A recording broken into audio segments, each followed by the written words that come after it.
Hi, my name is Brian Sutton, and I'm the author of the play Searching for Romeo.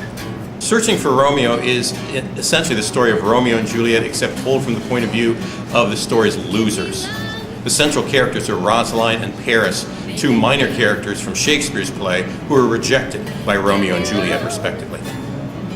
Searching for Romeo actually begins and ends in a contemporary high school where Roz and Perry, who are kind of the counterparts to Rosaline and Paris, have a sort of a friendship that eventually is heading towards romance. In the middle, Roz has a sort of a dream where she is Rosaline and transported into the fair Verona of Shakespeare's Romeo and Juliet.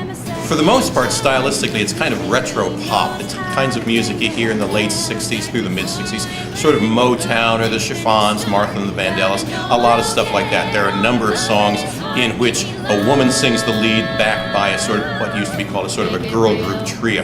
The music isn't all that. Some of it's a little vaudevillian, but mostly I'd call it retro pop. I got the idea on a long car trip where it just wouldn't let go of me. There was nothing else to do but just think about it. So when I got to the place I was headed, I just ran into a back room and jotted down everything I could remember. I wrote it as best I could with free time for my regular job. We did a full production, basically community theater in Green Bay, Wisconsin in 2012.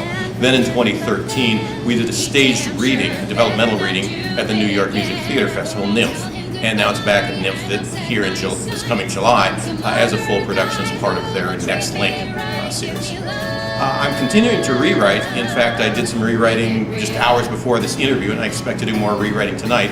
What the goal of a lot of the rewrites has been to make the story more purely about Rosaline and Paris and their conflict with a character named Lady of R, who is Paris's mother. I'm trying to learn how to keep the comedy while keeping the plot moving. Well, first, I'm eternally grateful to my wife, Jan, who's been willing to stick through this whole long process, which has been a very difficult process for her. I'd also like to thank a lot of people at University of Wisconsin Green Bay who have been very helpful through the very early stages of it. More recently, I want to thank both the casts and crews from last year and this year, and particularly my director, Laura Joseph, who's been really extremely helpful in the revision process. Our show opens on July 8th, and then there are performances on the 10th, 11th, 12th, and 13th in the Performance Space, and I'd love to see you there. Give me love,